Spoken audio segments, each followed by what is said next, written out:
Hello, everybody, and welcome back to the Sanderlanche podcast. Today, we are discussing chapters 38, 39, 40, and 41 of The Way of Kings by Brandon Sanderson. In these chapters, Kaladin spends a chapter dealing with the horrible injuries he suffered. Just one chapter, though. Shallan spends a chapter dealing with the horrible injuries that she's done to her conscience. And then we get some Kaladin Bridgeman and some Kaladin Youngman. Both of them get a little bloody. I don't know. So I'm Data, and with me today is Jack, Joe, and Jamie. So hang on to something, everybody. The Sanderlanche is about to begin.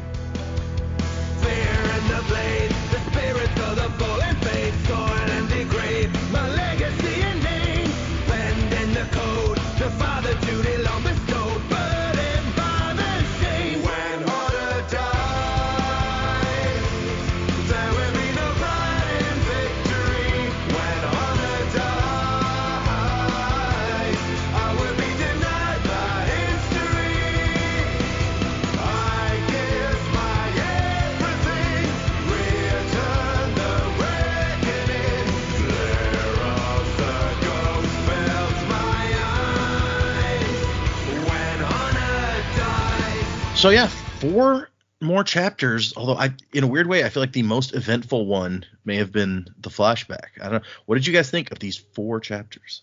Yeah, the flashback one, I think, was where the most happened. That was quite brutal, seeing what happened to... I mean, we saw that boy exactly once, and we didn't really like him. No. So, can't say I really... was sorry to see him go, but I'm just like, oh, this is just going to make the situation with Rashon even worse. Yeah, it was just a whole thing. It was a bit draining to read it. It's like, oh god. But the rest of it, I'm just like, oh, I don't know how Kaladin's going. It's like he's done this ordeal, which is like elevated him to legendary status among the rest of the bridge crew, but he's feeling, and it's like, I can't do any better. I'm like, shit, okay, how are we going to get out of this one? Mm-hmm. Yeah, just a bit of a depressing set of chapters this time around, really. Just things can't go well for Kaladin regardless of what time in his life it is. Yeah, every time we think, all right, now we're going to come good a bit, and no, we don't. Yeah, like you said, you'd think that, like, I've just recovered from these horrible injuries and survived a thing I wasn't supposed to survive. This would be a good thing. But he's like, oh, man, there's nothing we can do to live through this. This is horrible. Yeah. Although we did get a little hint. Teft, as we saw before, Teft seems to know something about something. Yeah, I don't know what to think about that yet. Not enough information. Check back later. Try again later. Yeah, I actually liked these chapters, except for the last one. I thought I hated the last chapter. Again, The flashbacks, I don't know what it is about this book. Every time there's a flashback, even if important things are happening, I'm like, I cannot find it within me to care about it. So the first one, first chapter is interesting because we've got this kind of mysterious stuff going on with Teft. He knows something, right? And he uses a word I don't think that we've heard before to describe a group of people. So Teft's background is definitely more complex than we've previously, I think, thought. And so there's something. I feel like there's something big on the horizon for Kaladin, even if he's down right now, based on the third chapter that we read. I think because of what's going on with Teft and what's possibly going to come to light about Kaladin and his abilities, that maybe we're on track to a brighter future, even if it looks grim right now. And then the Shallan thing, yeah, I enjoyed it, but I almost felt like this chapter spinning its wheels a little bit because she stole the Fabrial, and now it's like, so now she's just literally waiting around, which is fine. I understand how it makes sense for her plan, but I feel like I don't know that we necessarily needed this chapter, right? Like it could have, we could have just skipped ahead to something happening, because I really, other than her talking to her brother and her internal dialogue or monologue, it's like there's not a whole lot going on except that she's in turmoil, which we already like mentally, emotionally, like which we already knew. So while I did like the chapter, I feel like it wasn't super necessary. And then the flashback, like, okay, cool, things are gonna get potentially worse for them because what's his face kid died, and the doctor couldn't save him. He's gonna be mad about that. Like I get it, but yeah, it's just like it just takes me. These flashbacks just take me completely out of it.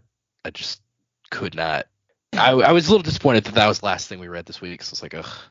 But yeah, I mean, good stuff. I'm excited. We're a little over halfway through the book at this point, so I think things are finally starting to like kind of happen. Hopefully, so we're I think on the cusp of like some momentum in the story. So I'm excited for that to get going. Okay, yeah. I'm trying to think. If I remember correctly, and I don't know if you'll find it encouraging or not, but I don't think there are any dedicated flashback chapters in parts 4 or 5 of this book. Yeah, which I mean, maybe by that point we've told all there is to tell about Kaladin's past that we need to know in this moment. So that would make sense, maybe. But yeah, I don't know what it is about these flashbacks. It's just like I have a really hard time like caring about this past stuff in this very moment. Mm-hmm. Like maybe and maybe this is just my preference. Maybe people love it when it's kind of spaced in to the book the way it is, so that you get this kind of background on Kaladin as we go. Like maybe people really enjoy that style. For me, I would rather have like a separate book or a separate like little short story thing where you read Kaladin's backstory. Like I would rather that than it interspersed into what we're trying to like into the story we're trying to read. So, but that's just just my preference. Sure. Yeah, fair enough.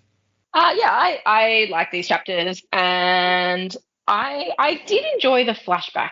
I do, like, even knowing now that parts 4 and 5 there's possibly no flashback, tells me we're getting pretty close to finding out whatever we need to find out there, and it feels like we're getting closer to that. So I am looking forward to that part of the story and figuring out why or how Kaladin got where he got, considering that in the last flashback he just decided he was going to go to Kharbranth and become a surgeon. So, and he never says that he became a surgeon, he apprenticed as a surgeon. So I think we're getting close to that, which was good.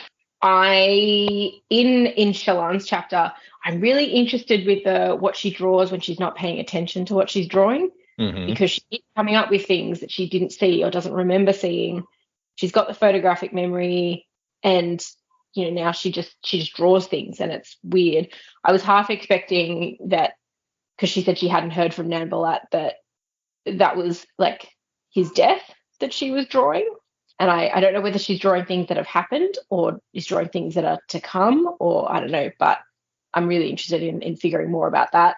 I think she's sort of going down the path I was expecting, that she's got to wait it out a little bit. You can't just disappear, but it's interesting that she's been there 3 days. Like the tension must just be like insane.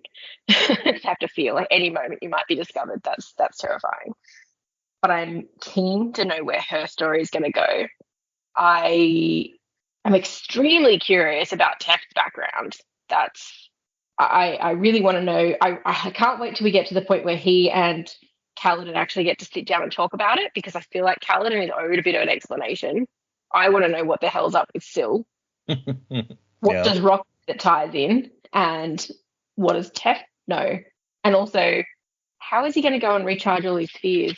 Because he's got all these dumb spheres now that he needs to go and then recharge and just give. I mean, it's clever. Don't just heal him in one go. But Kaladin's got no clue what's going on, which also must be pretty rare, because you'd think in his medical background he would know what was going on if he knew about it. So right. Yeah, I like them. I think there's a lot of little nuggets, and we must be getting to the part of the story where things are starting to move, and all of our characters are kind of at this, okay, what's next sort of phase. So it's good. I like it. Yeah, I mean, I definitely agree with you about Teft. It's like, Teft, you know something. Tell us. What do you? Still already. And yeah, I mean, I guess you got to find some way to recharge your spheres, unless he's just going and trading them with people for charged up ones. I don't know. But I'm glad somebody's enjoying the flashbacks. I like the flashbacks personally as a story technique here, and the way that they build on each other towards what we assume is going to be, something important here. And I don't want to give a misunderstanding. I didn't say there are no flashbacks after part 3. I don't think there's any more dedicated flashback chapters. Like, I think Chapters. Okay. Yeah, I think that there are more flashbacks, but they'll be like a piece of a bigger chapter, if I remember correctly. I could be wrong. It's been a while. We'll see when we get there. That's okay though. If there's not a huge amount of story to tell in that flashback, we've got to be getting close, right? You would hope. Yeah. Extra special, like Liren is extra special, pissed off the guy who doesn't want him around. So yeah, I mean, I would prefer it if it was just like bits of a chapter as opposed to whole chapters that are just dedicated to a flashback. I feel like that's what's taking me out of it, right? It's like if it's a flashback and then you go back to the current action, like I feel like that to me I enjoy more than like a fully devoted flashback chapter that's just like, okay, here's a flashback. Like relevant to the moment rather than here's a bit of the backstory. Yeah, like, if something in the current events sparks a memory or a thought, and then we go to that in that moment, to me, that is a more seamless way of doing flashbacks when storytelling. Whereas like this is like, hey, remember how you're reading about what was currently going on? Here, with no preamble from the actual characters in the story, is flashback. Like that to me is weird, but it's just my personal preference. I do like the way Jamie phrased it. He's now extra special pissed off, the guy that doesn't like. It's so true. Like, not only his son is dead, but I believe it says in here that like he is going to lose his leg also, which he's probably not going to be happy about. I suppose chasing him will be harder. So yeah, okay. No, that's sorry, I was just I was going back and reading that section to see, am I crazy? Did it say that? I think it did. Someone was going to lose a leg. I just can't remember which one of them it was. So we'll go back and amputate that later. Well, like if the boy's already dead, they're probably not going to take the leg off him posthumously. Oh no, yeah, you can't leave that on. I think I do think it was actually the son. It was before they had decided he was beyond saving that they were like, that they had already tied a tourniquet and that they were working on him. And then when he got into the chest, he realized or the abdomen, he realized like, okay, it's not gonna work out. Yeah, you may be right. Because it said that they would amputate the leg later. But I think that is talking about the kid. Okay, so maybe not. It's all good. Let's get into these chapters. Let's do the thing. We start with chapter 38, Invisager, which is that word that someone mentioned that Teft uses to describe a group that we have not heard of up to this point, as far as we know.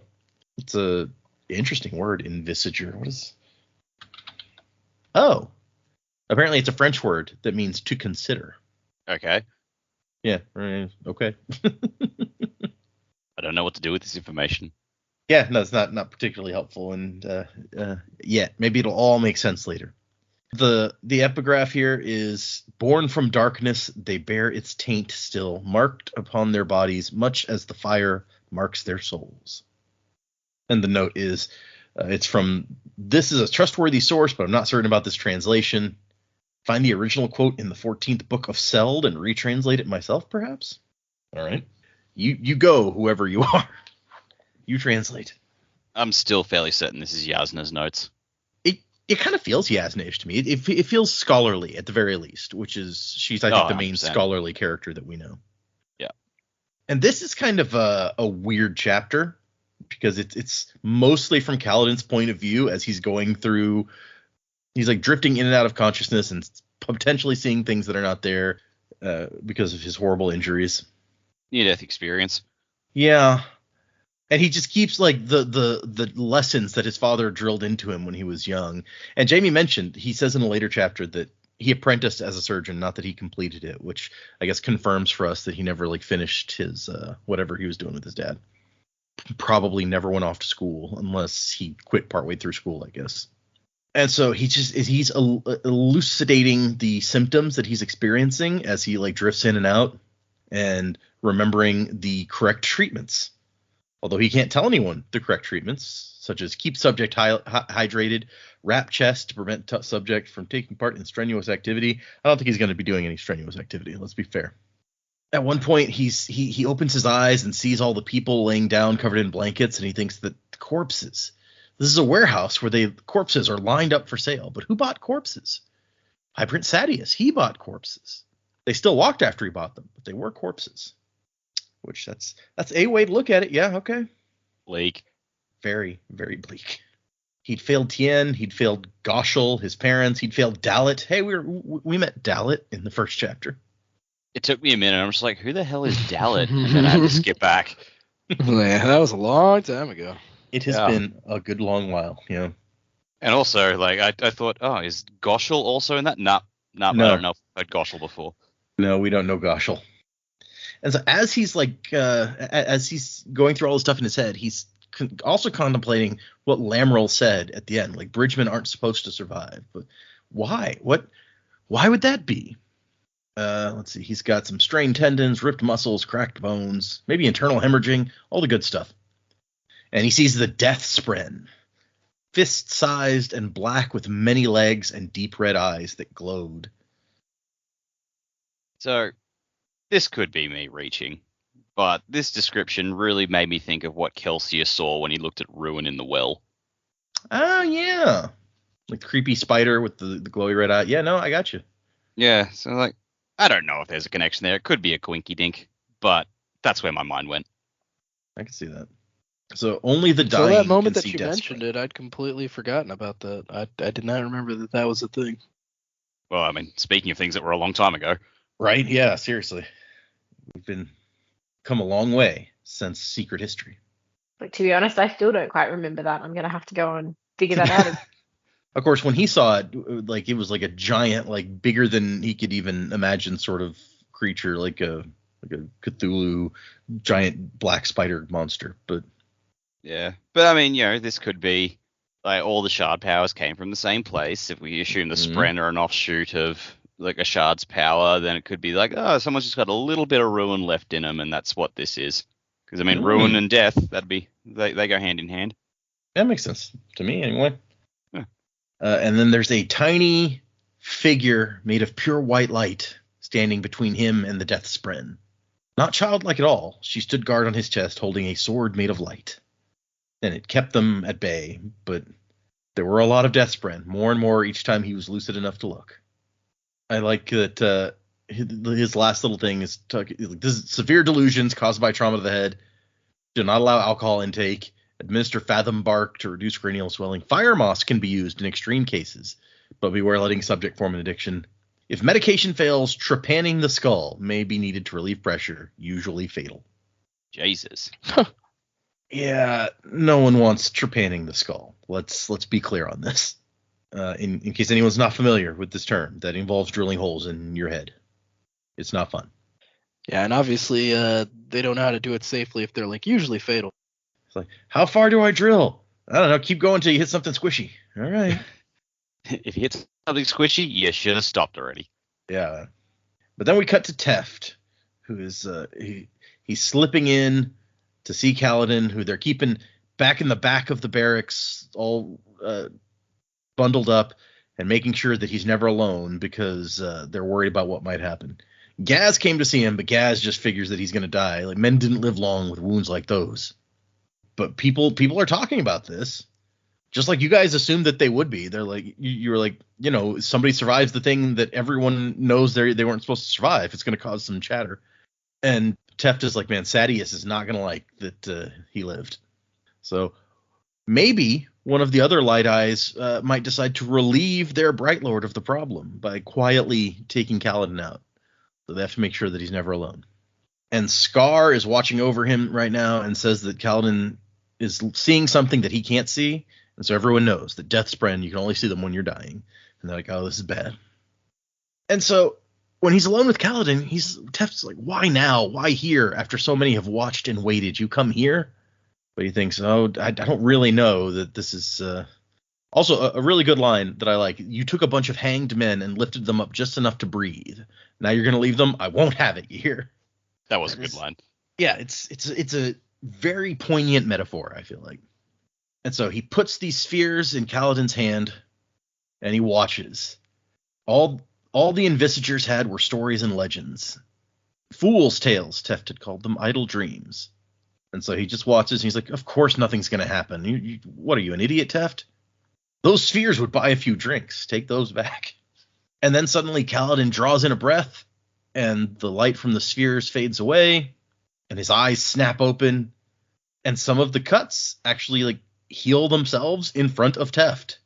So this is a pretty clear indication that what you guys have theorized this for a lot of this time, that Kaladin is somehow like feeding off the stormlight in these spheres. This seems to confirm that.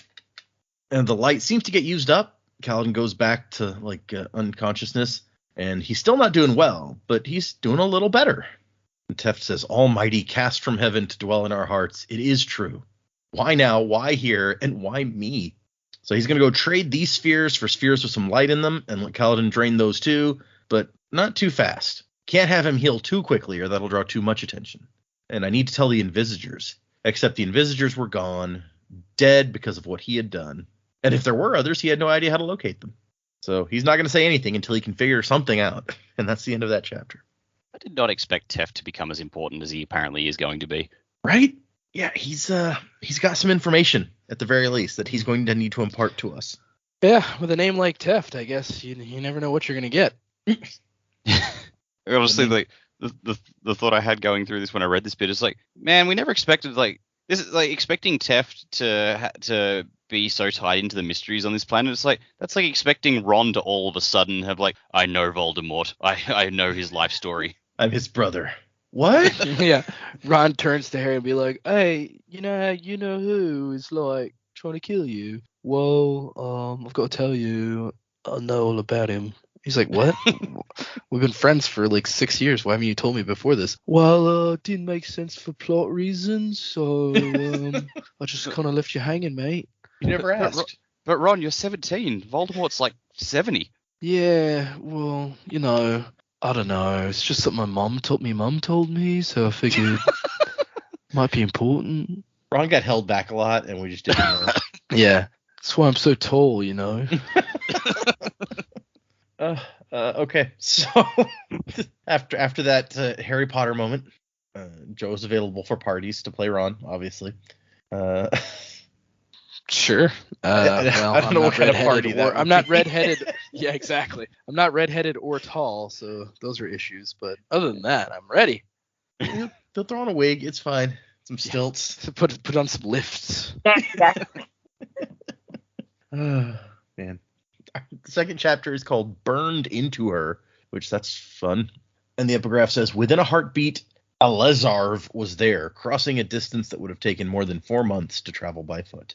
And the note says that these old stories and folktales are full of instantaneous travel, and the oath gates pervade them. So there's something, and now for something completely different.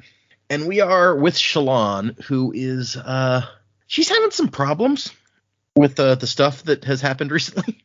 She's sitting not in a closet, in her closet-like chamber, and just with a single ruby brome cast for light. So she's in like red light. She's drawing over and over the things that she saw in the alley, trying to get them out of her head. And so she's got like the guy turning into fire. She's got that moment where like he's still shaped like a man, but he's fire. And Yasna is like got her hand out. And she's apparently drawn like dozens of these things. The guy turning into fire, the other guy has a crystal. One of the guys turning into smoke, she didn't actually see until like just like his clothes had already fallen to the ground and he was gone. And she feels bad that she couldn't record his death, and then feels stupid for feeling bad about that. But and we find out a little bit. She's been as ordered studying the different philosophies that they have on Roshar. And we find out a little bit about that. We've got the philosophy of starkness. It says kill or be killed. So that says that what Yasna did is fine. She killed. She did not be killed. The philosophy of purpose says actions are not evil. Intent is evil. And Yasna's intent was to stop them from hurting people. So that philosophy says she's good. The philosophy of ideals says that removing evil is ultimately moral. And so that one also says Yasna is good. And then you have the philosophy where the ends justify the means, called the philosophy of aspiration.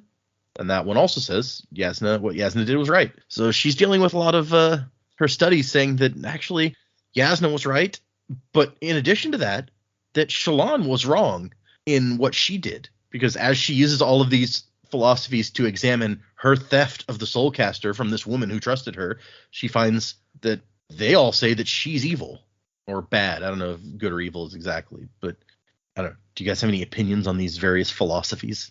Having only heard them from her perspective, and not actually having read them ourselves, because while these philosophies may be similar to Earth philosophies, they're probably not identical. I would say that you could look at it from different perspectives. As we've said, from my perspective, the Jedi are evil. You could look at it from different perspectives and make arguments on both sides of why what she did was right or wrong. Shallan does not appear to be doing that. And so I would argue that her reasoning is not complete.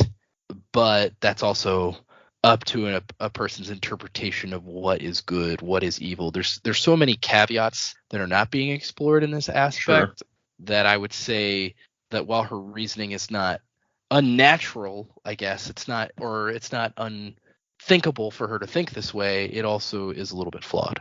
That's my opinion. Yeah, so she's making these decisions on these prophecies and seeing the worst because she is conflicted. She feels like she has done the wrong thing anyway, so it's easier to go towards the side of, well, I am bad, I am evil, I didn't do this. Like, it just depends on which moment you're looking at that. I thought it was good when she specified that in the moment she stole it because she was angry, not because her family needed her. But yeah, she's not getting a full picture here. She's not the objective outsider. If someone else was to use the same philosophies to look at her actions and why she did what she did, I wonder if they would come up with the same thing. Yeah, y'all make a good point there that it may be a lot of her own guilt feeding into how she's interpreting them and not strictly about the philosophies themselves. That's a good point. What I find kind of interesting is that she says that there's the one philosophy, the philosophy of aspiration, the ends justify the means one. She's like, that one actually kind of makes me okay because I'm doing this to in the end save my family. But also that's the one that I really hate because I think it's terrible. So she's not feeling great about herself in these studies. She's had a trying few days. Yeah. And then as she's distracted thinking about all this, she realizes that she's drawing not one of those alleyway scenes, but a lavish room with a thick ornamented rug, swords on the walls, a long dining table, and a dead man in fine clothing lying face first on the floor, blood pooling around him. So, yeah, all right. That's a thing. She's like, what is wrong with me and my drawings? I got to go. Yeah, I know we talked about this, or we touched on it, what this drawing could mean. Maybe I'm wrong, but like for some reason in my brain, I associated her drawing this as like when her father died, that's how they found him dead. But could be. Did he die suddenly, or I don't think we know. We just know that he's dead. Right. And and she seemed to associate it with like the scene of Non-Balat being injured and blood and some other stuff. But we don't know much. Yeah, my other thought was, if it wasn't that, was that it could be because I think I predicted that the king Tarvadian or whatever is Taravangian, yeah. Taravangian, that she drew that weird picture because she saw like these weird creatures behind him, and I theorized that maybe those creatures are like they come to you before you die and like record stuff about you, which is what we saw in like the epigraphs at in part the first part. Yeah. And so maybe that is his death, Taravangian's death, that she's again like having a premonition of. Oh, she's drawing the future? Yeah. Well, maybe Isaac from Heroes over here. He might be actually dead in this moment and she's just seeing it somehow. We don't know, but sometimes I whittles the future. I love that. And it's like Wiggum getting attacked by a bear, and then later in the background, Wiggum's getting attacked by a bear. It's perfect. Yeah. Whittles what I sees. What does he say? I don't see, or I don't remember so well because of that. There, what is it? Is it just incompetence? I don't remember what he says. Hold on. I don't have such a good memory since I drank my thermometer. But I whittles what I sees. Yeah. Mercury There's poisoning. the Pillsbury Dome boy in a bear trap. Yeah, okay. Sorry, that's the Simpsons moment for knowing us, maybe one of many Simpsons moments, but we'll move on from there. Yeah, that had a guest star. Who played Bart's girlfriend in that? Oh, hold on. What else? Sorry. Keep going down the rabbit hole, but is the Wandering Juvie, and guest star as this girl, Sarah Michelle Gellar. Huh. There you go. His girlfriend was Buffy. I did not remember that there were that. I mean, I knew that there was the girl. I didn't remember that she was somebody. Yeah, that makes sense. I mean, the Simpsons, that was still... the Simpsons at that point was like everybody was somebody. Yeah, and like that would, if it was season 15, that would have been like 2004. Yep. So Buffy was pretty popular then. Buffy's still pretty popular. Let's be clear. Well, yeah, but I meant it was on TV with new episodes. Was it still on TV in 2004? I don't even remember when that show aired because I didn't see it until it came out on Netflix. 97, and it had 7 seasons. So yeah. Buffy the Vampire Slayer, not the movie, the series, to 2003 is when it stopped. Oh, so it would have been just over. Just after that, yeah. Yeah. She needed some work, so she went on The Simpsons. I'm sure she was invited on. Although if that episode came out in 2004, they probably voiced it in 2003. Did the work on it like 6 months earlier. Yeah. So yes, she tries to back to Shalon. She's trying to get away, and her span read is flashing, and it's her brother, who she tried to contact, but he was off attending a party or something. How he does. Oh man, wait a minute. Celebrity casting for Shalon. If it was in 2003, could it have been Sarah Michelle Gellar? That's a good question. Probably redheaded Sarah Michelle Gellar, maybe. Yeah. Nah, let's just throw Allison Hannigan in there. Might as well. Allison Hannigan has that more like innocent feel to her than Sarah Michelle Gellar. I guess that's true. Is Shalon innocent though? That's the question. I feel like that's the feel you're supposed to get from her because in the first couple chapters you think that she's just trying to help her family, and it's like, but I'm gonna steal the thing, and you were all like, what? Yeah, I'm gonna do a crime. I'm gonna doing crimes. That's one of my favorite lines from Final Fantasy VII Remake. Second one's coming out soon. Dude, you don't gotta tell me. I'm so psyched. Oh my gosh. I tried to take vacation, but now like it doesn't look like I'm gonna be able to take that vacation, so it's a bummer. I took too many vacation days for these 2 cruises, so there's no way that I could do that. I haven't even pre-ordered the game yet. I need to do that. Yeah, I got the big version with the giant Sephiroth statue, so that's way out of my price range. Yeah, I mean I just did that. You spend money on what you love, right? Like you spend a bunch of money on the year of Sanderlanche.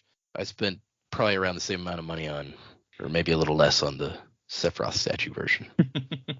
So she tells her brother, I did it. I got the thing. Then she says, I have the item, as if she's worried that this is going to be overheard or whatever. And he's like, oh, that's awesome. Are you on your way back? How are you using a span read on the ocean? And she's like, no, I haven't left. Wait, what? Why not?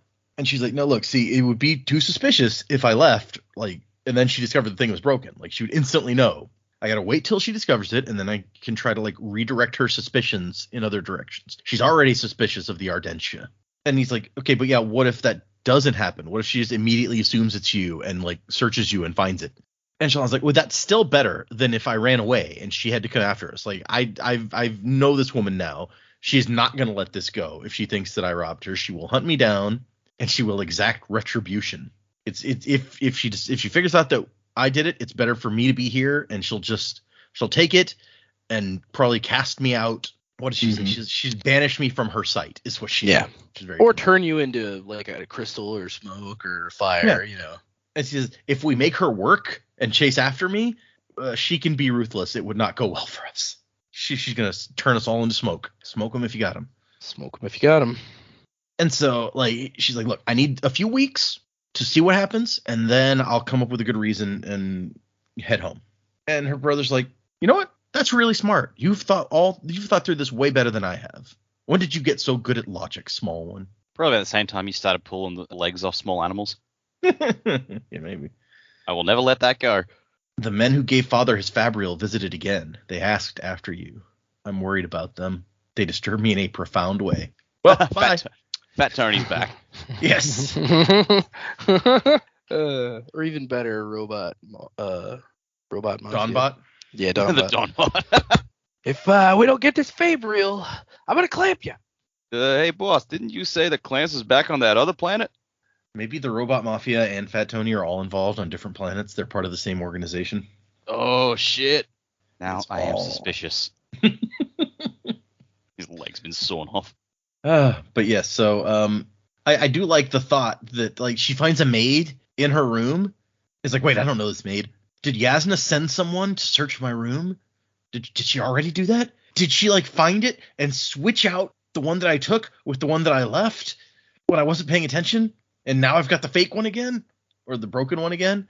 And then she's like, okay, look, you're being dumb. Yasna's subtle, but she's not that subtle, which is hilarious because somebody had a theory last time that Yasna's even more subtle than that. That like she engineered the whole thing from the beginning. Oh, I'm still not convinced that ain't the case. I'm going to follow that volcano to the core. So, yeah, if you were that subtle, no one would know you're that subtle, right? That's true. how subtlety. If you do things right, no one will be sure you've done anything at all. Boom. Yeah, it was going great until everyone died. She thinks maybe I should put the Soulcaster in my safe pouch instead of leaving it in my secret trunk compartment. Basically, a woman's safe pouch is so private that to search one would be the equivalent of strip searching, which, considering her rank, would be virtually unthinkable unless she were obviously implicated. Although Yasna could probably force it. Then again, if she did that she could also search the trunk. So. And at this point, if it makes her feel better and act less guilty, just do it. Yeah, right.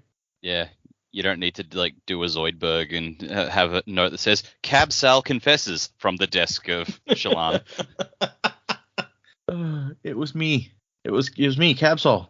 Bye forever from the death of Shallan. He's wearing a shirt that says "I want Fabrials." And so, she as she's leaving, she does get a note from Cabsol with some bread and some jam. This is blue bar jam. If you like it, it means you're mysterious, reserved, and thoughtful. And so she goes out and eats some bread and jam and starts drawing nature. She draws shale bark and snails and cremlings, which I think we actually saw these drawings not long ago. Which chapter was it? It was before chapter 37 in my version, where we have drawings of shale bark and a shale snail and some cremlings. So we saw it. Yeah, we she do. draw it. I missed that before, but yep, I found it. And drawing things relaxes her a little bit, so that's nice. She's feeling less crazy, although not completely happy. And she decides, you know what? I haven't been able to find any information on how to use the Soulcaster. Let's just give it a shot. Let's try it and see what happens. What could possibly go wrong with that? And so she puts it on, and she finds a piece of shale bark, and she just, in her head, is like, become smoke, become crystal, fire, burn, you're fire. Jeez, it's not working. Go, Web, go. Yeah, well. Up and away, Web. And so she's just out here with this Soulcaster on, like, pointing at things, which is probably not something to do in public, let's be quite honest here, but she's got to figure it out. Like, the one guy they knew who knew how to use one is now dead. So it's like Nanbalat had asked Luesh, and he was just like, it's much easier for me to show you than explain. So once you get one, I'll show you. But he's dead now, so. You asshole. And wouldn't it be just the height of irony if after all this work she got back and they couldn't figure out how to use it? And we find out Soulcasters, these are not something that like Fabrials that are created these days. Like we've seen some Fabrials. We saw a heating Fabrial. We saw the Fabrial that Merchant had that detects when somebody's coming close. Those are modern Fabrials built by Artifabrians. Soulcasters are ancient Fabrials. They don't work like modern ones. They don't really, I think, even know how to make more. How would she figure out the method of using a tool thousands of years old, one forbidden to any but the Ardents? That's a good question. And so she thinks maybe she can like look through some books or ask Cabsol. He's an Ardent. But how do you ask, like, hey, by the way, I mean, not that I have one, but if I had one, how would I use a Soulcaster? Yeah, just say it's for scholarly understanding. The thing that you're forbidden, or the Ardents are forbidden from telling anyone, just tell me. We're cool, right? Yeah, I mean, you sent me jam. You want to hang out with me because you like me. Like, you just tell me, right? Just frame it as my God, I saw her turn a dude to smoke. How hypothetically would I do that? She even has some other thoughts, like maybe if we can't figure out how to fix it, we can take it and give it to our king, and he'll protect us, like in exchange for this valuable gift. Which, hey, that's a plan B, I guess. But then she's like, oh, that would make me feel even worse if I didn't just steal the Soulcaster to save my family. I then give it to the Ardents, the people who Yasna disdains. That's an even greater betrayal somehow. And then she ends the chapter with like, that's a good thing Yasna's determined to train me in how to deal with difficult decisions, because I got a bunch of those. And then we have chapter 40, Eyes of Red and Blue. And the epigraph says, death upon the lips, sound upon the air, char upon the skin. From The Last Desolation, which I guess is a poem, or it says line 335, which sounds like an epic poem to me, but I guess it could be a book that you don't use pages, you go by lines. I don't know. What, like a Shakespearean play? Yeah, fair point. It could be a play. Yeah. I read things at work sometimes that have like line numbers on them as opposed to like Spreadsheets. No, definitely not spreadsheets. That's not what I'm talking about. Well, this is from an ancient spreadsheet. You just it's the whole thing. Yeah, it's called Rochar Books Pro. Yeah. So in this chapter, Kaladin wakes up, and I think we found out it's been like 10 days that he's been down, and he's doing okay. Shockingly, he's doing okay. He's like, I really should be dead. What is going on? And they're out here practicing with the bridge, and Moash notices Kaladin and freezes and nearly causes everyone to fall down. And then they all see Kaladin, and they're like, what? And Kaladin's like, yeah, you guys should practice what to do if one of you trips or stumbles. You all just about fell over when Moash stopped abruptly. I feel like they should be used to this. Like, they get shot and die while running these bridges. They should know what to do when somebody stumbles. And everyone comes in. There's a big group hug. People thumping him on the back, and he's just like, I don't think that's appropriate for a sick guy, but especially when Rock does it. But what are you going to do? Please, my bones have only just healed. The bones. I always forget about the bones. And so he's trying to figure out what in his experience was a delusion and what is a memory. There was Deathspren. There was also a giant face. Was that the Stormfather himself? Surely not. And so he thinks, like, my ribs have healed. That would take weeks. I must have been down for at least 3 weeks. And Moash says 10 days. And Kaladin's like, what? That's impossible. We lost 2 people on the 2 bridge runs while he was unconscious. Idleir and Treff, which are names I don't know that we've ever heard before. So bye, you 2 guys we didn't know. Yeah, random guys who were friends, but we'd never met. And then the horn goes off. It's time for a bridge run. And they're now calling Kaladin Captain Kaladin, because they tried to make Rock bridge leader while Kaladin was down, and the men refused. And so they just called him squad leader, and Kaladin is captain. And Gaz isn't happy about that, but what are you going to do? Gaz is never happy, let's be honest. It's so true. I guess he seemed kind of happy when he thought Kaladin was going to die. Even that wasn't happy. That was more just like oh, thank God. Yeah, one problem solved. And so they're going to go on a bridge run. Kaladin's going to join Lopin and David with the water skin thing so that he's not involved in the running the bridge, because he's still not strong enough, according to Rock. They don't lose any people on this bridge run. They got there at the same time as the Parshendi and didn't have to face down the archers. And Kaladin takes this moment to finally look at the battle as a whole and try to figure out, like, how all of this works. We've got Sigzil here, which I think we've run into Sigzil a couple times, but he was one of the grumpy ones, wasn't he? Yeah, I think so. Yeah. He is he has a very dark colored skin, not true black like a Parshman's, but he is Azish. And they get into a discussion. Kaladin's like, why are they fighting? Why did the Parshendi fight? I know why we're fighting. Why do they fight? And like Rock's like, well, probably because they don't want to be beheaded for killing your king. So how very unaccommodating of them. He's like, yeah, but why do they fight for the gem hearts? It's cost them so many men. Like, why do they keep fighting? And Sigzil says, oh, I can tell you. They must have soul casters. They need gemstones for the same reason we do, to make food. Because the whole point is that they're being besieged out here in the middle of this plain, which doesn't seem good for growing much of anything. So they need food too. And then they have a discussion about why can't bridgemen use shields? And Rock believes the company line that would make them too slow. And Sigzil's like, no. You could send bridgemen with shields out in front, running in front of everybody else. Nobody would be slowed down. You'd need extra bridgemen, but we lose so many that, like, in the long run, you would save bridgemen. Like, you wouldn't lose nearly as many people, even with the extras. Kaladin, after hearing what Lamoral said about bridgemen are supposed to die, he gets it. We are bait. They want us out there so that the Parshendi shoot us instead of a soldier, because the soldiers cost a lot of money to train and outfit. We don't cost much. It's like, seeing a bridge fall must give the Parshendi a great sense of satisfaction, and they usually drop 2 or 3.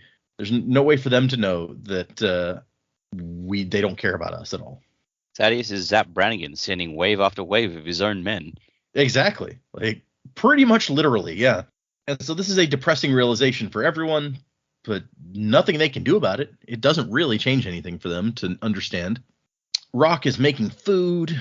Everybody's happy because nobody died today. Kaladin is the only one who's unhappy because he now really understands just how futile all of this is.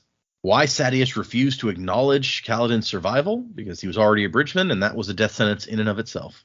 He had these ideas about proving them how that they could make things more efficient, they could be more useful to show that they deserved shields and armor.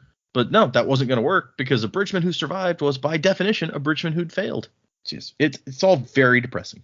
And then we have a moment where Maps stands up. It's an interesting name for a bridgeman. And they've gotten a present for Rock because Rock is always complaining that he can't shave. They bought him a razor and a little piece of metal to use as a mirror. And Rock is so overcome with emotion that he's just like, it's beautiful. The stew's ready. And then he runs off. And Kaladin has a bit of a talk with Sigzil. And Sigzil reveals that, yes, he is educated. Among my people, it's not a sin for a male to be keen of mind. Sigzil says, my education was never completed. And Kaladin says, yeah, neither was mine. I apprenticed as a surgeon. And there's a whole discussion about, like, yeah, the men think you're secretly a light eyes. And he's, what do you mean? My eyes are dark brown. And Sigzil's like, you don't have the right word in your language. To you, a light eyes means a leader. In other kingdoms, there's other things that make you a man of. So basically, I think the word that he's looking for is like noble or something like that, like a nobleman or the equivalent of that. But they don't have a word for that in Alethi. In Alethi, it's just light eyes. If you're light eyes, then you're part of the upper class. If you're dark eyes, you're lower class. Sigzil hints that, or not hints, he pretty much says that he's here because he tried to kill somebody. He did not succeed. He calls himself a murderer, but says that he didn't actually succeed in killing the guy he tried to kill. Whoever, he says, my master, and then he trails off. And he's like, oh, did you try to kill your master? No. And that's all we get of that. So something's up with this dude, too. Is that really the end of that story? Okay. Good story, bro. Frustratingly vague. And Sigzil's like, you know what? You're right about the bridgemen. We're sent here to die. It's the only reasonable explanation. And then he tells a story about a place called Marabethia, a place where they have a great fondness for debates. At each intersection in the city, they have small pedestals on which a man can stand and proclaim his arguments. It's like that meme of the guy who's sitting at the table with the sign that's like, I think blah, blah, blah, changed my mind. Yeah. I was thinking more, it's like, is it Life of Brian where, like, the more you got the street, there's just another preacher yelling something? There's like a whole line of them. I didn't see Life of Brian. I will take your word for this. Oh, man, you got to see Life of Brian. I'd say it's probably the best of the Monty Python movies. It is on my list to eventually get to. I think we've discussed it on here before, and you guys convinced me that I should watch it at some point, but I haven't gotten around to it yet. But also, it's said that everyone there carries around a pouch with overripe fruit in case they pass a proclaimer with whom they disagree. That's nice. But yes. That would frustrate me, having to carry that around as well. I mean, it probably stinks or something after a while, right? Like, how often do you have to refresh your pouch? How do you have to refresh your slightly rotting fruit so that On the other hand, I'm kind of intrigued by the notion of I don't like what you're saying and throwing, smart. Yeah. There's something sort of liberating about that notion. It's true. That would make work meetings more entertaining. Shut up. I like it. As long as you're not the one leading the meeting and getting fruit thrown at you, it's all good. Yeah, therein lies the problem, right? If you're willing to give that, you've got to be willing to take that, and I don't know that I'm willing to take that. Yep. So. Yep. Agreed. But he says that the reason he brought up Marabethia is because when they condemn criminals, they give them a choice. Either we can execute you, or we'll hang you off the side of a cliff where these giant, they're like chasm fiends, not quite as big as chasm fiends, but still big, great shells is what they call them. And so they dangle you over the side of the cliff, and they cut a slice on each of your cheeks, and they leave you there for the great shells to come and eat. But they say if you hang there for a week and don't get eaten, then you go free. And Colin's like, oh, so does that happen often? And Sigil says, no, never. But prisoners almost always take the chance. I think I'm going to ask for execution, quite honestly, instead of like eaten by crab. Even hanging upside down for a week, I don't know that you're going to survive that. Just period. Just imagine it's like you're hanging upside down, you're waiting for this crab monster to come out and kill you, and then people just start lobbing rotten fruit at you as well. Honestly, you might be happy. You're going to need some food and or water at that point, and you might take what you can get. Yes. Did it say that they're upside down too? It says that they cut their cheeks and the blood like drips into their eyes. Oh yeah. Yeah, I'm pretty sure you'd be dead from hanging upside down in like a day. Yeah. Unless the vascular system of Rosharians works differently than humans. Yeah. They have a saying for someone that refuses to see the truth of a situation. You have eyes of red and blue, red for the blood dripping, blue for the water. It said that these are the two things all prisoners see. Usually they're attacked within a day. So I'm a little bit ashamed to point out that it took this far into the chapter for me to realize, eyes of red and blue was not a reference to Autonomy's people. And I was like, wait, no, that was red and gold, dumbass. Yep. They were the men of red and gold. Yep. I spent this whole chapter going, oh my god, is this going to be an Autonomy reference? And then realized, wait, I had the wrong color. Disregard. So Sigil, like, he says, you know what? You're okay. At first, I hated you for lying to these men, but I've come to see that the false hope makes them happy. It's like giving medicine to a sick man to ease his pain until he dies. Now these men can spend their last days in laughter. You are a healer indeed, Kaladin Stormblessed. How the fuck? Okay, well, no, I get how the name has followed him, but it's like, what a coincidence that his name from the army when at the start of the book has followed him here when nothing else has. Right? That seems like too much of a coincidence. Something else is at work here. It does seem, yes, like there's something else happening that, although I feel like, if anything, he deserves it more now, given that he was out in the storm and survived it. Yeah, it's like, It makes sense, but it's like, is it a common name that people get? Like, how did he get it to start with? Like, this just really stuck in my craw a bit. Like, hang on a minute. Mm-hmm. I need more information. Not only that, but like Kaladin doesn't like say anything. He's like, how do you know that title? Like, and he commented when somebody called him Lordling. That like, wait, how they? But this, he's just like, oh no, I get it. It's my thing. Yeah. Rock comes back out, so happy. Although to Kaladin's surprise, he didn't shave off everything. He shaved off like around his lips, like so a mustache and just under the lips, and then like a straight line down his chin in the middle, and just left his two like giant mutton chops. But he is thrilled. He says, "A peak dweller's Humaka Aban is his pride. I feel like a true man again." And then he offers to share it with anybody else who wants to shave. And we end the chapter with Kaladin thinking, "Oh, Stormfather, I'm falling back to the wretch I was. I'm losing my grip on myself. He couldn't carry the hopes of all the bridgemen. He just wasn't strong enough." Before we move on, I'm going to also point out, it's like, he accepted the bowl of stew Dunny brought him, but didn't eat it. I, too, would not eat any stew from the Dunny. Fair enough. There is a whole episode of Bluey called Dunny. Yep. If you want to ever hear about what the Aussies are talking about with Dunny, that's it. Yep. It's not a word the Queen would say. But would the king say Dunny is the question now. I think good. Yeah, probably. Yeah, I bet he'd give it a go. Be like, you lot. I'm gonna make him sound really cockney and ignorant. It's funny to me. You lot call it a Dunny, eh? All right. Guess I'll call it a Dunny. Hey, by the way, can I use the Dunny? Where's it at? Didn't realize Ron was. Yeah, Ron is king now. That's what I was gonna say. Yeah, you didn't know? Hey, Weasley. Yeah, Weasley is our king. What can I tell you? Hey. Yeah. It's one of my favorite SNL sketches is when Fred Armisen used to play the Queen, and then Bill Hader would play the Queen consort, and they would both talk like super bad like Cockney accents, playing the royals. It was good fun. Look it up if you've never seen it. It's like Prince Philip's just like, not very nice, is it? But it gets the job done, don't it? Just stuff like that. It's amazing. Okay.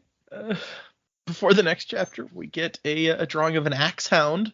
We met one of them earlier, and I told you guys at the time that we would eventually see a drawing of one. I find it deeply disturbing. I find it kind of cute in a horrific sort of way. In a horrific sort of way. Just the close-up of the mouth open with like the little mandibles. Yeah. It's pretty horrifying.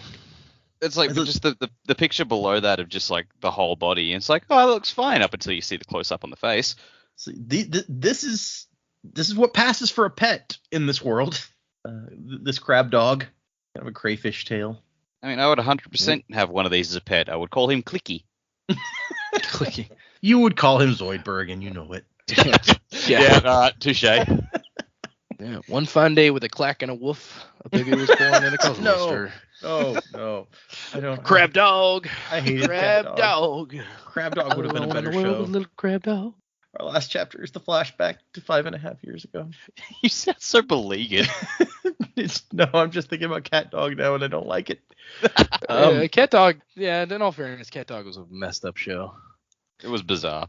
This chapter is called Of Alds and Milp, which is a weird name that doesn't make sense till the end.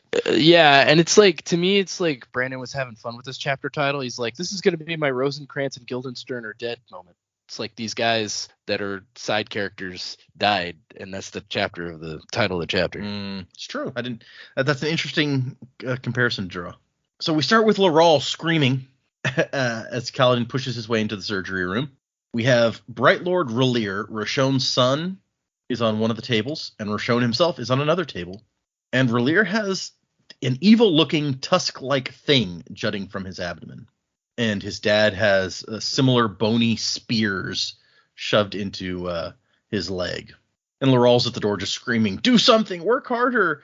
He can't! He was where it happened, and I don't care, and let me go!" And so Kaladin has showed up to help Liren, who is working furiously trying to save these people. There's some details on like the kid's eyeball and stuff that we're not going to get into because it's gross.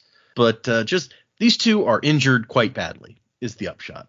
And Kaladin's like, "What is that?" And his father says, "A white spine tusk." Yeah. So basically these guys went hog hunting, as people tend to do in our great state. And they got messed up. Which that can happen. Yeah.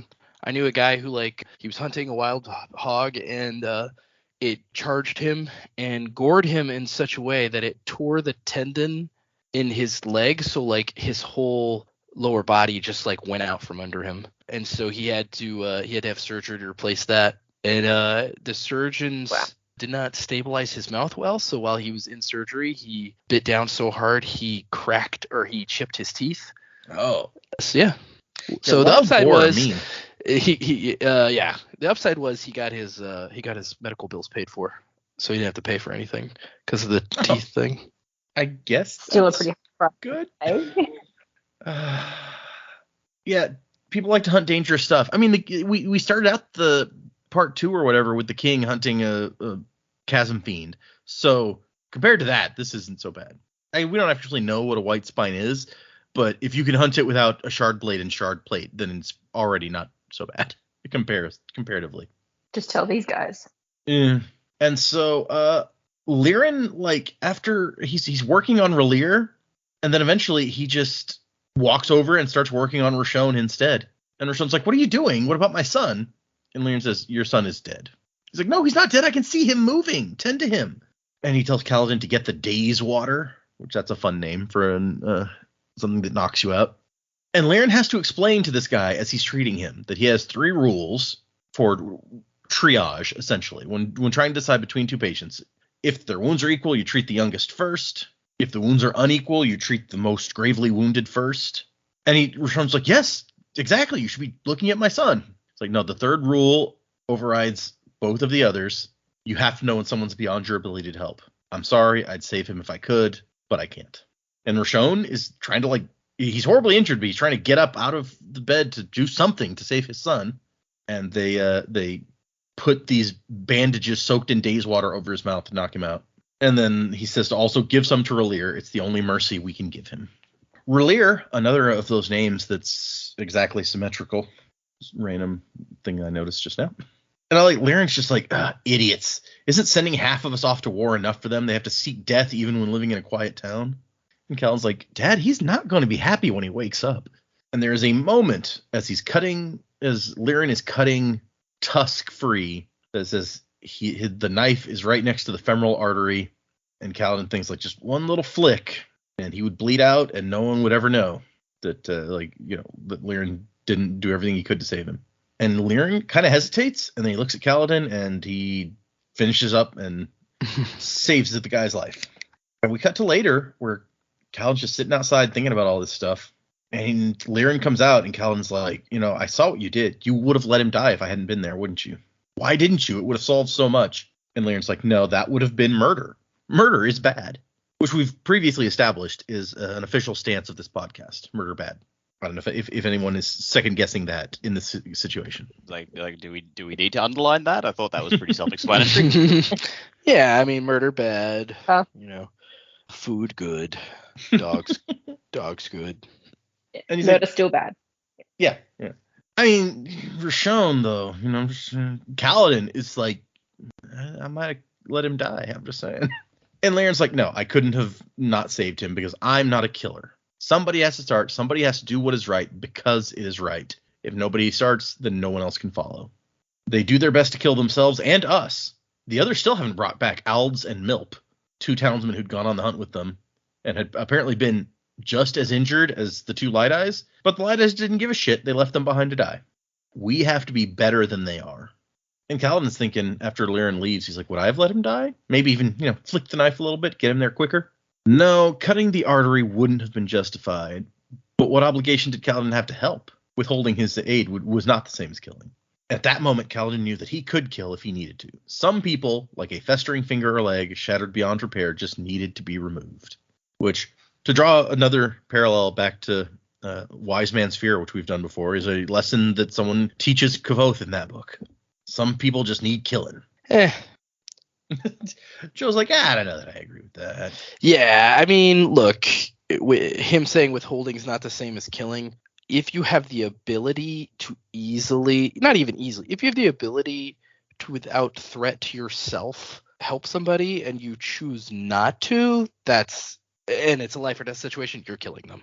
That may not be everybody's opinion, but like if you're weighing threat against ability to help, like I think that he did have a duty. And what maybe he doesn't understand even now, even though he knows his dad is a surgeon, is I assume they have some kind of code. Maybe they don't. Yeah, I was about to say they might have some kind of Hippocratic oath. Maybe they don't, because Hippocrates does not exist in their world, but still. It's like the last episode of Seinfeld, or like Batman Begins, where he's just like, yep, I'm not gonna kill you, but I don't have to save you. Joe says Ra's al Ghul should have been saved. I don't say he should have been saved. I think we could easily say though that is Batman killing somebody. Mm-hmm. All right. Like I don't say like Ra's al Ghul shouldn't have died, but at the same time Batman did knowingly be like, I'm going to let you die. Yeah. Ra's al Ghul did nothing wrong. No one's. No, Ra's al Ghul did plenty wrong. Yeah. No one's making that claim. I'm making that claim for you. Which, as Shalon says, is basically the same thing. He has the Lazarus pit. He'll be fine. Yeah. Not that his daughter in the 3rd movie did not feel that way. Okay, sorry. That's our chapters this time. So predigments. What do you guys? We've gotten some more information. As Jamie said, Liren has super pissed off the City Lord now. Super special pissed off or whatever it was. So you can predict, make some predictions about what's going to happen back in Young Man Kaladin days, or where are we going from here? Kaladin doesn't see a way out at this point, so what does he do from here? I'm going to go somewhere else for my prediction. Even though we didn't really see much of her this time around, I think we've wondered a lot about what's up with Syl. I actually think she might be in the same way that preservation was just the mists on the planet. I wonder if Syl might just be like a shard with amnesia or something. Oh, like an aspect of shard power. She held like I'm fairly certain that she is responsible for Kaladin's good luck and the Dun spheres. There's something to do with her influence on him. She said she's been watching him for a long time, longer than he's been aware of it. So it wasn't just in the slave cart when he first saw her that she first saw him. But she held back the storm. And in Kaladin's vision in this chapter, she held back death from him. So yeah, I think she might not just be a little lost windspren. Like I think she's all just like, oh, what's happening to me? Why am I changing? Why am I growing? And it's like, because you were never a windspren to begin with. I think you actually might be the shard. Ooh. I don't know which. I don't think she's the malicious. I don't think she's Odium. Maybe this is a shard that's in direct conflict with him. That maybe Odium thought he killed, and turns out nah. So, I mean, there's still got to be like a bearer of the shard power, and maybe that person's in a coma or something, and Syl is just like the subconscious part of their power flitting around. I don't know, but just like that image in Kaladin's vision of like the little figure holding back death or whatever it was, like that made me think, all right, well that's Syl, and she's way more powerful than we thought. So yeah, this is a cool possibility. Okay, I'm on board. Let's. I like this idea that's like someone's in a coma somewhere, and this is like they've got all this power, so this is like the projection of the power, and they've forgotten. Yeah, that could be super cool, actually. Well, yeah. I So mean, we still don't know. dogma situation. God's in a coma. Yeah. I mean, we don't really know what happens to someone's body when they become a shard, because we saw Ruin and we saw Atty and Leras die, and their body just kind of popped out of thin air and fell on the ground. Mm-hmm. So yeah, I mean, Preservation was barely conscious while he was the Mist. He was just conscious enough to talk to people as they die. So who knows? Like, it could be a similar thing. Like, Syl is like so cut off from her power that this is all the conscious thought she's able to summon is one little apparent windspren. I don't know. And just the whole like she's so against people lying. I'm like, you're very fixated on that. That could be an aspect of shard power, maybe. I don't know. Yeah, or it could even be an aspect of we still don't know what particular shard exactly. Like it could be the sort of thing that it is. It's like this is the shard of honesty, so obviously she hates lies. Maybe not so much that. We know that like Brandon likes to use like some very flowery sort of words for the shard names. Maybe integrity. Let's go integrity. Yeah, more like that. Yeah.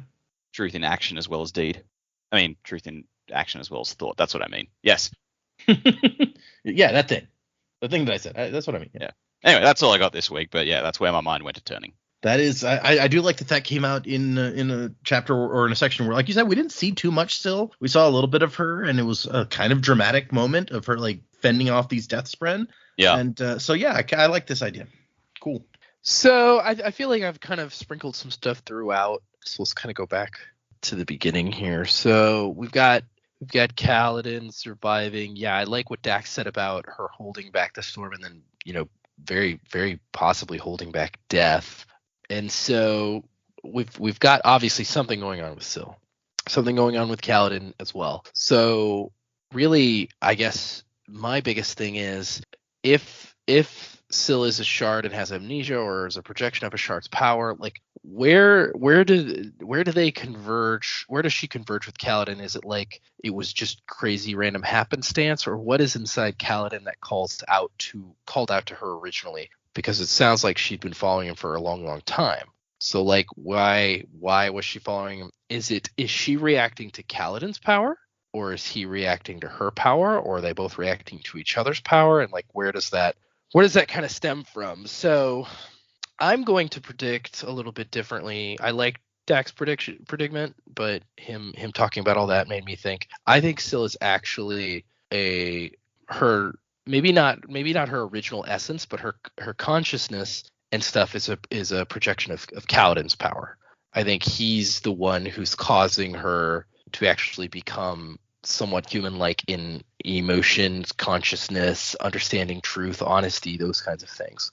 I think Jamie had predicted this before, and I agree. I don't think she's actually a windspren. I think she's something else. Maybe another kind of spren that we don't know about, but like I don't think she's a windspren. And so we've got that piece there. I think that's as much as I can say about Syl this go round. And then Shallan, moving on to that next section. I just have to keep considering that Shallan's eventually going to open up to Yasna about what's going on. And I really do. The more we read, the more I'm starting to believe that both Fabrials actually work, and that they're either that or Yasna knows a way to fix the Fabrial very easily. So like she might think, oh, my Fabrial busted, I'll just fix it. Like I think what's going to end up happening is that Yasna is going to teach Shallan how to use the Fabrial. And so at some point it's going to come out that there are two of them, whether Yasna realizes that Shallan has hers or not, her original one or not. Like it's going to come out that there are two of them, and then Shallan's going to start learning how to use the Fabrial itself from Yasna specifically. So that's what I'm going to predict on that. And then going forward, I think like I said at the beginning, like some Teft, when he confronts Kaladin about like these powers or whatever, like he's going, I think this is going to be the boost that Kaladin needs to kind of get over this like hopelessness feeling that he's having right now. It's like once Teft confronts him about it and been like, hey, look, this is what happened. This is what I saw when I gave you spheres. Like something about, and I would hope that that's going to build some momentum in our story and get things kind of rolling for Kaladin, because it feels like he's kind of been stuck in this, between literally a guy named Rock, and and a hard place on the plateau. Like I think things are going to hopefully start moving pretty soon for Kaladin, and primarily that will be because of Teft, telling Kaladin like, hey, this is you've got like some magical powers, man. So I think that's where we're going.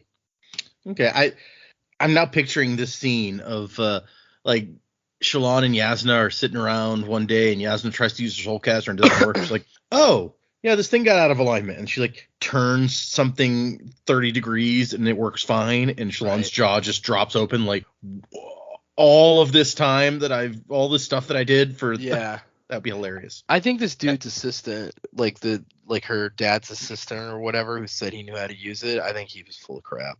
I was about to say, if she fixes that easily, then it's like, oh, Lewis, you were just a fucking liar. Yeah, I think he was either intentionally lying or he's just an idiot. Both good options, solid options. But yeah, no, I'm really hoping for this scene now. And then we got the I'm sorry, I almost said something I shouldn't say. Sorry. Whoa, almost spoiled it. Wow, look at you. Maybe some of your predictions are just so good and so close that, or maybe they were just so far off that I you're like the ridiculousness of this, because we all know that's not what happens. Wait, what? Yeah, it could be either one. But yes, no, and like you said, you kind of sprinkled some ideas as we went along this week, so you had a lot of decent thoughts coming and going here. So good stuff. I'm excited for us to get into some of the things that are coming up. So I like where the other guys have gone with their predictions today. So the one that I was going to focus on more was from the flashback. Really, I think seeing as Roshon is extra special pissed off was my yeah, okay, analysis of his current mindset. I reckon that maybe he is going to kill Tien to get back at Liren for letting Rilla die. And then maybe that pisses Liren off extra special also. I don't know what will happen, but I think that will be the event that puts a stop to Kaladin being able to then go and study, because he will be filled with this rage. The catalyst event to send Kaladin on his path to join the army, because his revelation today about he could kill someone if he had to, maybe he'll kill Roshon and go on the run or something. Don't know. I don't think it's going to end well for the characters that are involved there. Tadsol, don't like him. He's not even in these chapters, and I don't like him. All he does is send jam and bread. His gifts of jam just strike me as really weird, and the fact that this type of jam means you're like mysterious and thoughtful and yada yada. I'm like, what do you know? What do you know that we don't know? I don't like him. I then started thinking about this like outrageous plot that maybe Nan Balat is actually already dead and the wife was a spy, and they're all working together to get the Fabrial Soulcaster. I don't know exactly. I haven't really fleshed it out, but that's kind of where my brain went straight away. I know there was the code phrase to be like, yes, it is him. But if the wife was a spy, a trusted spy, just the fact that these guys keep turning up and they're like, I'm really scared of them. Like, what's going on? Just sounds like that's not going to end well either for them. I'll think on that a bit more. Teft and Kaladin, they need to have a little powwow, because Teft knows a lot more, not just about what's like, he seems to know kind of the mythology, I guess, of what is happening to Kaladin, but then Rock also could see Syl and knows a little bit more about Syl, so I kind of need them to come in on the discussion as well, so that they can all talk. And I think that's the thing for me, that looking at Dak's prediction that Syl is at the shard, but Rock can see the shard, which is fine, but the shard, does that have something to do directly with Kaladin, or is it kind of a more cultural thing for the Highlanders, I guess, if he's calling everyone else Lowlanders? I don't really know where he sits in this whole thing. But yeah, that's kind of where my brain's going. Bigger prediction is that Roshon kills Tien, but lots of thoughts on where everyone else is going to fit at the moment. Roshon kills Tien. That would be real dark. And the thing is, Kaladin seems to blame himself for what happens to Tien. So if Roshon kills Tien, Kaladin has to be involved in some way, or maybe he just incorrectly blames himself. That could happen. If Kaladin had nicked the artery, Roshon wouldn't be there to do it. Well, but that way Kaladin didn't get to hold the blade. That's his dad who's allowed to hold knives. Yeah. If Kaladin wasn't there, maybe Liren would have done it, despite his thing about Liren not being a murderer. I don't know. I mean, there's still a lot more book. Something else could come out, but I can't imagine that Roshon is going to be happy for Liren and Kaladin to live there in their town anymore. And yeah. I mean, I don't know how if Roshon does something to Tien, regardless of what it is, like despite the fact that Liren is like, you have to do what's right. I'm not a murderer. If someone kills your kid, then if you do not have a severe reaction to that, I think that we're into bad parent territory, regardless of your personal feelings. So yeah, if that happened, I feel like Liren has to have some major reaction. And it kind of cycles back into our all of the things that Shallan was looking at. The word escapes me. The philosophy stuff, yeah. Philosophies, yeah. Are you doing something bad if you're justified for doing it? It's like, are you justified for doing it? Were you under threat? Maybe you are under threat. That's true. I also like your feelings about Cab-Saul, because it's just like this. Maybe he's just a really awkward flirt. Like he doesn't know how to flirt. He's just sending jam. Like maybe this will get me somewhere. I don't know. Yeah, like he wants something. And I don't know that it's necessarily like he wants Shallan, but he wants something. And I mean, he wants to, I guess, convert Yasna. Yeah, that's what he says. Direct approach is not going to work because she's fully aware that that's what's coming. So I don't trust him. Anyone who just sends jam to people, I don't trust. What do you want? Why are you sending me jam? She's just like, I get jam. I love jam. I'm happy. I don't know if she's looking into it deeply enough. Maybe it is just a nice thing to do. Maybe he's like, hey, I've made a friend and she likes jam. We'll try all sorts of different jam. Maybe that's totally fine. But I mean, I wouldn't just be sending someone jam. Weird. It's a little bit weird. Yeah, no. I got some jam as a Christmas present. So, That's, yeah, but it was Christmas. You didn't just get jam for the sake of someone sending you. It's true. I got really nice jams. Like, they're gift worthy. That's fine. I got prickly pear jam made from cactus fruit. It's pretty good. That sounds interesting. Yeah.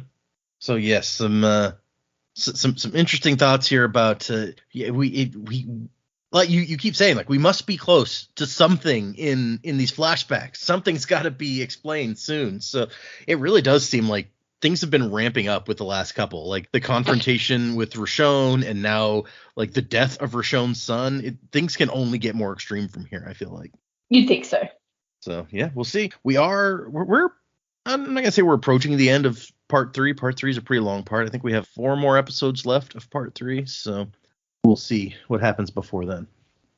Okay, using that to transition for next time. Actually, for the next several episodes, we're going to read 2 chapters. So that's kind of why part 3 is still 4 more episodes, because we're going to be reading 2 chapters at a time for the next 3 episodes. So next time we're going to read chapters 42 and 43, which this may actually be the smallest section that we read for an episode in this whole book, but it's because there was no other way to maneuver it because of the size of the various chapters. So anyway, that's for next time, 42, 43, for people following along. We have a bunch of new emails because it's been a while since we recorded. And but first, we have one new patron. So Joe, get ready for that first. If I can find where I put my patron screen. There it is. With this person joined the Patreon on January 15th at the Mistborn level. Ooh, Mistborn. And it is Jonathan. Jonathan, you are like our buddy Wax. You're a skimmer. Nice. There you go. All right. We're gonna try to do a bunch of these emails. So I'm gonna 1, 2, 3, 4, 5, 6, 7, 8. We had 9 emails. So I'm gonna try to get through some of these here. The first one is from Adam. And it says, "Hi, Sanderlanche crew. I don't know if you ever took a look at the cymatics maps, but I've linked here in case you want to read them in detail. It's nothing too important. Yeah. So I mentioned when we were looking at the maps of those 4 cities in the illustration that I couldn't really read it well. I did, in fact, go back and find the more high-def version later, but Adam sent it in case we had not.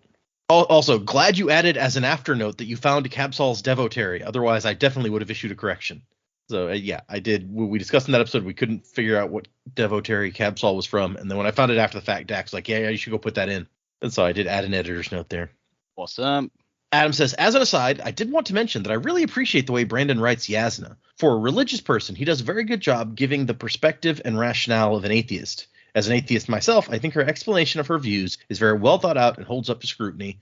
I'm glad there's room for atheists and non-believers in Sanderson's work, despite the existence of gods, which it should be noted is different from capital G God. Crabs ahoy, Adam. Thank you, Adam. Interesting email. Did I send you guys that high def? Negative. That image? Okay, I'll send you guys that so you can read about it if you like. Cool. The next email the next email is from Jacqueline. It says, Kelsier the Lawyer is the title. Jacqueline says, hey, Sanderlanche crew, I'm currently listening to episode 180 where Data makes the astute observation that you become a lawyer when you're dead on the inside. As a lawyer, I can confidently say that he is right. Law school steals your soul better than even a hemorrhagic spike does. This podcast helps bring some life back at the very least. It's been super fun listening to the crew's predictions, volcano theories, and hilarious jokes and references. I worked my way through the backlog of episodes over the summer while studying for the bar. The podcast was a great companion for going on walks and trying to maintain my sanity. It continues to treat me to a listen on Monday mornings. On more than one occasion, I've audibly gasped when Jamie or Dak or Joe made an out-of-pocket but entirely accurate prediction. It's been particularly fun to listen to you guys work through The Way of Kings. Against the internet's advice, but at the urging of my brother, I started the Cosmere with The Way of Kings. I was confused at times, but I loved it, so it's fun hearing the crew get to experience it for the first time too. Thanks for all the effort you guys put into the podcast. Crabs ahoy, Jacqueline. P.S. Since I'm sending an email anyway, here's my 5-star Spotify review. So she sent us a picture of her 5-star Spotify review. So now Joe has to go. Despite the fact that I told him there were no new reviews, he has to go. Yeah. Did you not? I got to ask you, do you vet these emails? Do you read them before we come on the show? Yeah, but it was like, a long time ago with some of these. And I went on a weeks-long vacation recently. So. No, it's fine. Hey, guess what? You know what? You seem like a great person. You could be one of the newer Mistborn powers that we've talked about. You're a slider. Slider, a tiny hamburger. There you go, Jacqueline. Hope you enjoy it. I just love that ring endorsement. Law school, worse than a spike through the gut. Yep, just kills you dead on the inside. I'm sorry to hear it. That was an awesome email. Thank you, Jacqueline. Next one from we read that one. From Michael, listener and lawyer. Hey, Sanderlanche crew, longtime listener, and I am in fact a lawyer. The podcast actually helped me get through a combination of lockdowns and law school. From Data's poker voice, since this is an audio medium, I'd hate to have to question him on the stand. The deadpanned and sincere-sounding comments on the rest of the crew's reactions and predictions is great. The rest of y'all have made some great guesses and predictions, and he gives nothing away, at least when listening to predictions and wishes. So happy you finally reached the Stormlight Archive. It was my introduction to Brandon's work when I randomly grabbed The Way of Kings off the shelf at Barnes & Noble in high school. I don't count The Gathering Storm, as that wasn't entirely Brandon's work. By the time it's done, I can see the completed Stormlight rivaling The Wheel of Time in scale and epicness. And then potential spoiler, and yes, I agree with your potential spoiler. I won't read that, though. Wasing to the time of next, Colo, Michael, and then at the end, nothing contained in this email counts as legal advice. So thank you for the compliment to my poker face voice. I think I've mentioned before that when I love playing board games, and we have the trader games, the social deduction games where you have to figure out who the trader is, and I'm always voted off first. Not because I feel I act suspiciously. People have said no one trusts you. Yeah, it's like people have told me that I act exactly the same way when I'm innocent as when I'm guilty, which you would think is exactly what you would want to not give anything away. But I just get voted off first, whether I'm innocent or guilty, because they're just like something inherently untrustworthy about me, I guess. So I might not do well in front of a jury. I'm just saying I'll be there as a witness to something that happened, not a suspect at all, and the jury will be like, I don't know, I think that guy did it. Doesn't make any sense, but did you see him? He probably did it. So yes, thank you. We have several pretty short emails this time, so I'm going to go But yes, those were our 2 emails from Michael and Jacqueline, the lawyers who were triggered by my statement about lawyers, and we're like, okay, well, we got to write it now. So I appreciate you guys taking that well. It was just a joke. I will say here for legal purposes. I feel like we've offended quite a few occupations over the course of this show. Almost certainly, yeah. Yeah. Those high princes, we've offended the hell out of them. Yeah, but none of them wrote in. That's true. They're too important for that sort of thing. Or, I guess most of them just can't read or write. So talk about them all I want. What are they going to do? Okay. The next one is from Tim. It says, finally caught up. I found your podcast when Data posted it in the Stormlight Reddit. Decided to listen all the way through till I caught up. Well, I'm now caught up. I posted it after our second episode of Stormlight went up, I will mention that. So somebody caught up pretty quickly. Bloody hell. I even read the White Sand Omnibus with you guys, which was the only Cosmere thing I hadn't read. Excited to see your journey through Stormlight, as it's my favorite. Keep it up. Buzzing to the time of next. Colo. So thanks, Tim. I'm glad that you've enjoyed it. Also glad to know that posting on the subreddit about us starting Stormlight got some people interested. I always feel weird making those, like, I post on Reddit occasionally, not even quite once a book, maybe once every other book or so, to be like, hey, if anyone doesn't know about this podcast, here it is. And I always feel like, man, probably, like, everyone who sees this is just going to be like, well, I already knew about that. Why do you keep posting it, even though you haven't posted this in like 6 months? So good to know that some people actually are like, oh, hey, yeah, that was helpful to me. We still got some. Yeah. The next one is from Peter. It says, a question for. Good day to all the Sanderlanche crew. I have a question for one of you in particular, and that is ... There's 4 dots there. That's not how you do an ellipsis. ... Jamie, in episode 1, you said you mainly read crime and don't have any experience with fantasy. How are you finding your in-depth introduction to the genre? Is it something that you would carry on with outside of the podcast? Go well, from Peter. Oh, good question. I was like, oh no, episode 1. I don't remember what I said in episode 1, but no, this one I remember. Yes, I would. I think it's definitely been eye-opening, and I like it. I like the escape. I mean, crime is obviously stuff that probably will happen continuously, and there's a certain level of horror in that, to know that that's a thing people do, because people suck sometimes. But to immerse yourself in a world that is not something that could absolutely happen, well, obviously elements of it are inspired from real life. Yeah, no, I actually really like it, and I don't know why I wasted so much time. I haven't managed to get into much more really of anything. Shout out to all the parents of toddlers out there. Right. That makes it hard. I know when you get the toddler to bed, the last thing I want to do is go and pick up a book. I'm like, I'm tired. I've worked all day. I'm done. But no, I definitely see myself reading more in the future. And I mean, the guys have spoken about it a fair bit on the podcast, but Dresden Files, I'm looking at you. I'm going to come for you. Nice. First chance I get, I think, because I think that's a nice hybrid from what Dak informed me. It's a nice hybrid of I've been to read about. So yeah. I've been encouraging that for a bit. The books are all here. It's like, they're just right here if you're interested. About a decade of you saying you should read Dresden Files. Wore her down. Good job. Yeah. But yes, having toddlers can cut in on your time for doing anything else. So yeah, for sure. Literally anything by yourself ever. I tried when they were toddlers to read some Harry Potter, because I'm like, hey, well, I'll enjoy rereading Harry Potter, but there were no pictures, so they weren't super interested in sitting for that most of the time. So it's hard to get an adult book in.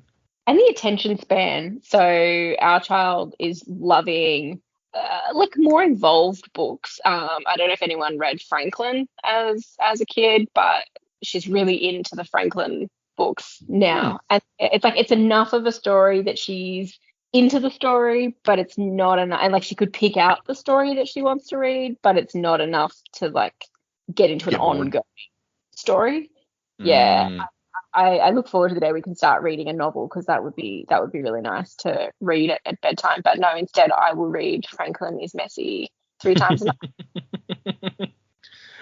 Yeah, I think you said Franklin. I didn't know what that was, and then I Googled it, and I'm like, oh, it's that turtle kid. I've seen him. Turtle, yeah. Yeah, they are her favorite at the moment. I had forgotten about them for 20 years, and then it came back with a sudden vengeance. But I do love reading with the little ones. So it's whatever it is, I enjoy it. It's fun. It is good.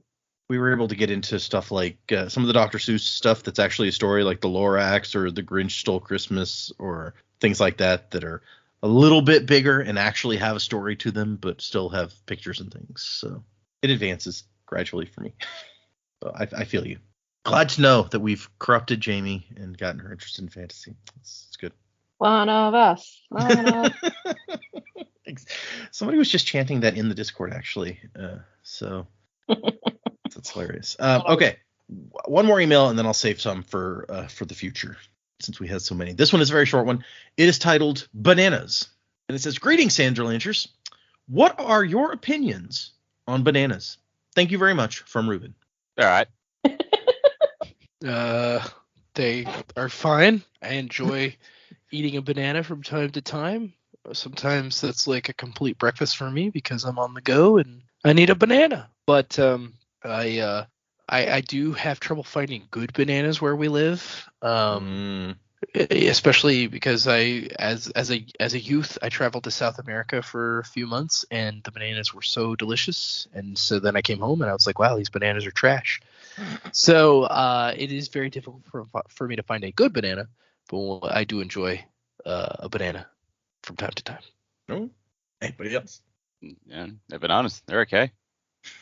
Is this person looking for like sexy sound bites about us like no banana strong eating? feelings one way or the other. Yeah. How is work in the lunchroom, Frankie? It's all right. Poor Frankie.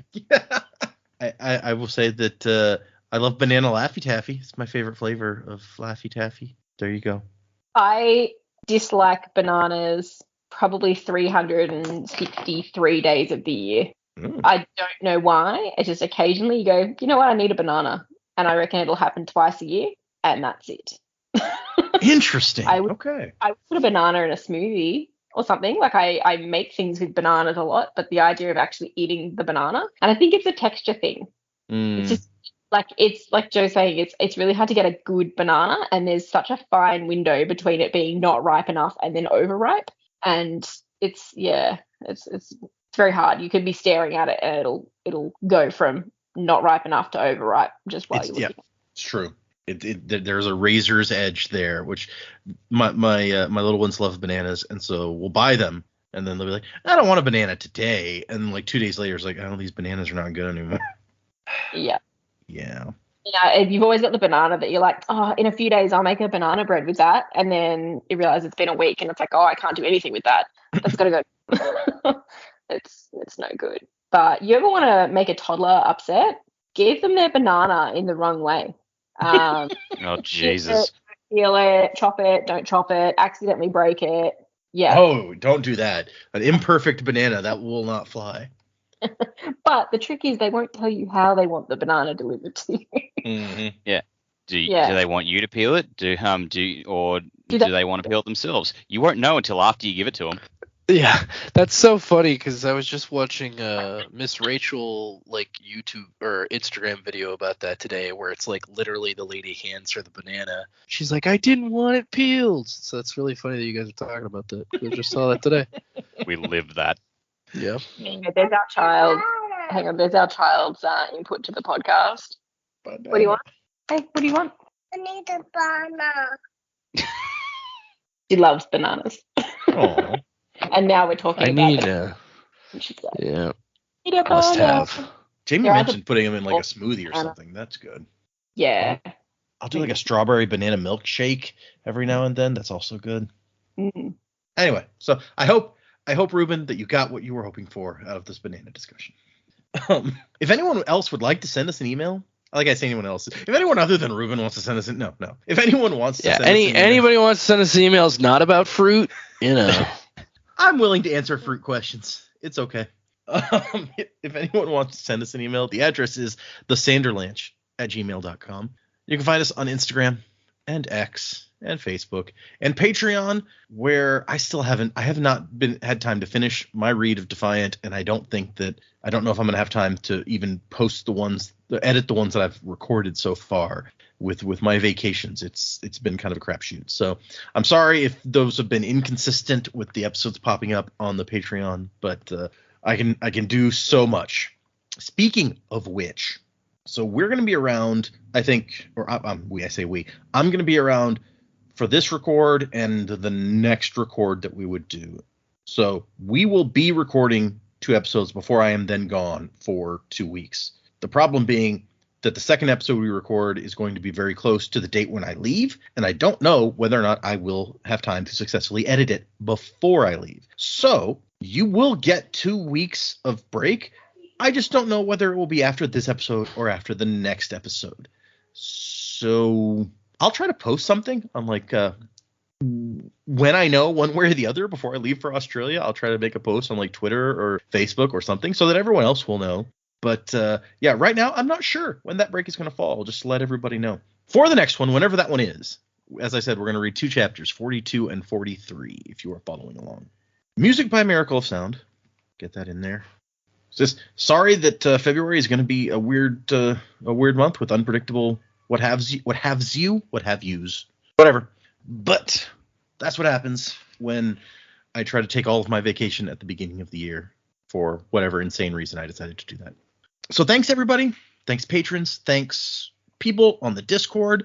I had somebody email asking if the Discord was just for patrons or what. The Discord is open to everyone who wants to come and chat on the Discord. You can find a link on our website, which is www.thesanderlanche.com. So join us there, for better or ill. Get involved in the discussions. They can be crazy. Thank you to our patrons and to everyone who's out here listening. We appreciate you.